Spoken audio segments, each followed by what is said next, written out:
Well, every batch is different, but we have some what are called certificates of analysis that actually contain mercury, yes. Well, that's what this is, Jim, right? That's uranium and radon. And radium. Radium and so we have radioactive stuff that may be as a particulate in our water. Now, yeah, go ahead. The fluorosilicates are mostly derived from the phosphate mining industry. Phosphate rock is very rich in uranium. In fact, when the spot price for uranium is high enough, we actually extract uranium from the phosphate rock and sell it separately. When the price is too low, they just leave it in there. But uranium is one of the many contaminants found in fluorosilicates. Okay, so I'm kind of floored by all of this. What is the health effect of inducing all of this stuff into your body? I mean, it must cause some issues with health. I'll start and then Carole can finish. Really, it's an ongoing, open-ended human experiment. By who? And for what? Well, you decide that yourself, Jeff. It's hard to say.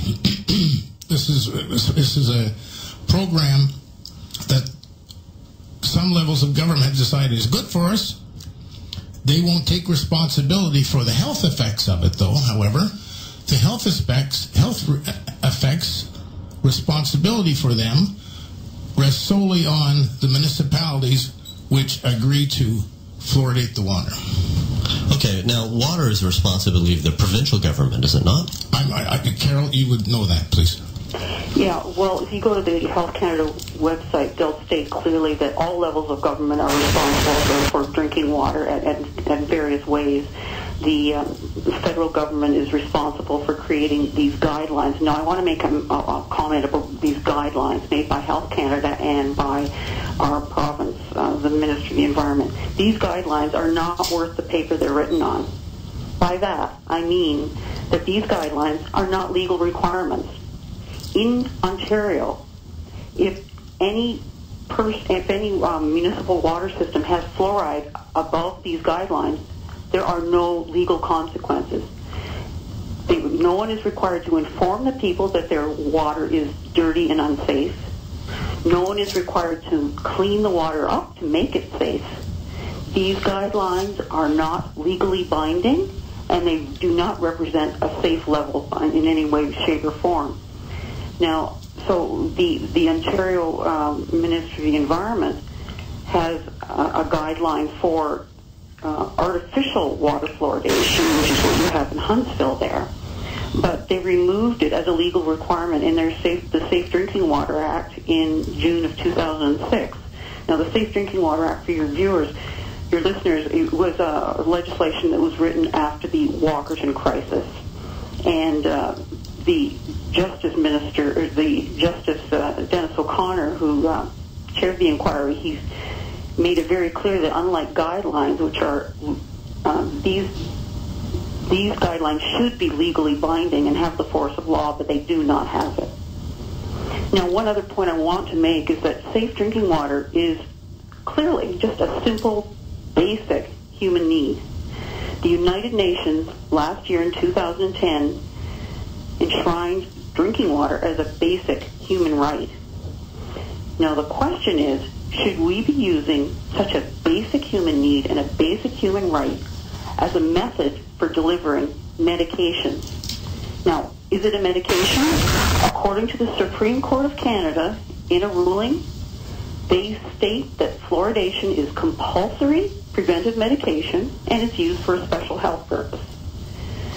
And so if we assume that our top court is correct, that we are using it not to kill germs in water as we use chlorine, we use it to treat humans. We use it ostensibly to prevent cavities. Of course, the body of research now for the past 15 years has shown quite clearly that it's not drinking fluoride which may potentially prevent cavities. It's the application of high concentrations of fluoride directly on your teeth. Now, I published a review paper last year on the subject how fluoride works. And I was astonished to find a body of about 8 to 10 recent papers stating clearly that you should not rinse your mouth with fluoridated water after using your fluoridated toothpaste because it'll wash away all the fluoride. I've got a quote here from one of the papers. Post-brushing water rinsing may reduce the risk of fluoride ingestion from dentifrice. However, the decreased salivary fluoride bioavailability may compromise any anti-caries benefits. So in other words, don't rinse with fluoridated water because it'll wash all the fluoride away. Okay, so when did I just don't understand, and maybe you can answer this or you can't answer this, but why all of a sudden has certain governments decided that basically they should protect us from cavities by putting fluoride in our water? I mean, where did this all start? I mean, you know, taking it to the next level, we could be putting chemicals in our water to prevent us from getting certain types of cancer. Why are they putting medicine in water? Anybody want to jump Carole, in on that? you jump in on that one there. Is Jim going to take that? No, you go ahead, Carole. Thank you. Okay. The policy was developed in the 1950s, so we have to go back to the history to understand that this is an era where all of a sudden we have developed, found antibiotics came on the market, and we were curing diseases, and we were developing an understanding of magical cure-alls.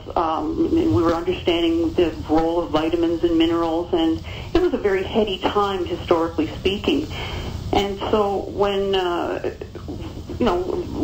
the suggestion was made very early that fluoride may have some influence on tooth enamel, instead of doing the research, they just implemented 4 fluoridation trials. One was in Brantford, Ontario, and they were supposed to go for 10 years, but they discontinued the fluoridation trials after 4 to 5 years. And we know now that these fluoridation trials were extremely badly done, and one would argue very fraudulent in the way that the information was handled. So there was really no research done, but there were good intentions. So we can't argue with their good intentions, but we certainly can argue that you don't go ahead with a policy without making sure what you're doing is a good idea first. Well, I'm sort of blown away by all of this because I never thought in a million years that fluoride was bad for you. Yet, you can see, back in the 50s when, I guess chemistry was just coming online as, this huge positive impact in our lives, only to find out now, in the mid-teens of 2000 that, maybe all chemistry is not good chemistry, and now the drug companies are, pushing all sorts of drugs down our throats and trying to convince us that we need pills for this, pills for that, and then you listen to the last 10 seconds of the ad where, an announcer will basically tell you all these, side effects and how this drug might cure one thing, but it might actually kill you if you use it. So are we a society that is, I guess, being we're out of control with our use of chemicals and drugs and things? I'll jump in here, Carole. I agree with you 100% on what you just said there, Jeff. Let's stick to fluoride just for a few minutes here, though. This is a toxic waste product. The companies that produce it, they produce a toxic waste. They have to dispose of that environmentally. Estimates are between $7,000 and $8,000 a ton to dispose of this product, these products, environmentally. They make 69,000 pounds, 69,000 metric tons every year.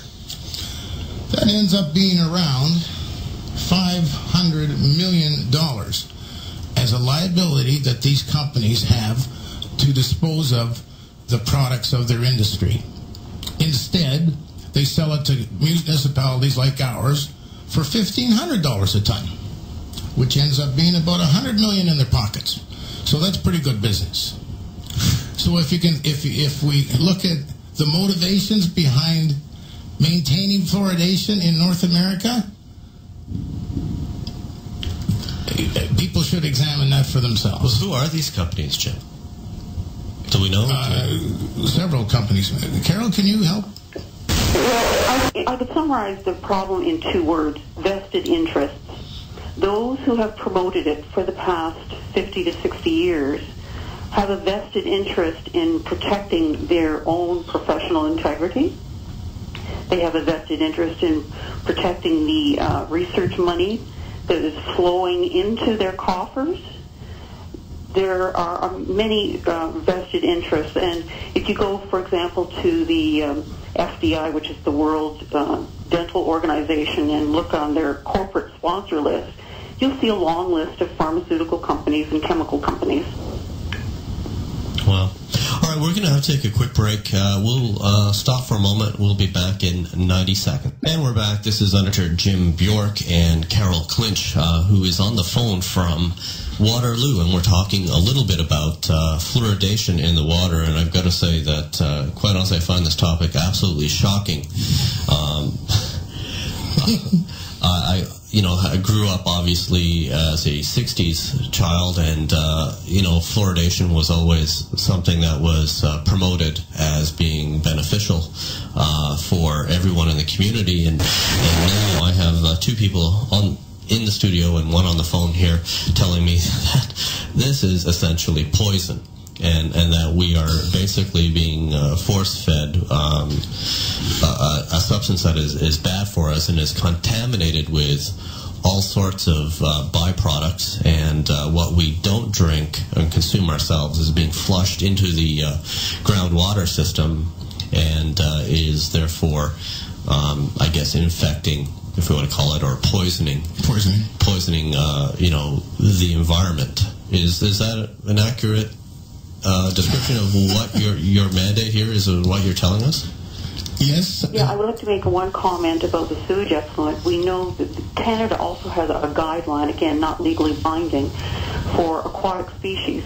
So the fluoride for aquatic species levels should be no more than 0.12 milligrams per liter or parts per million.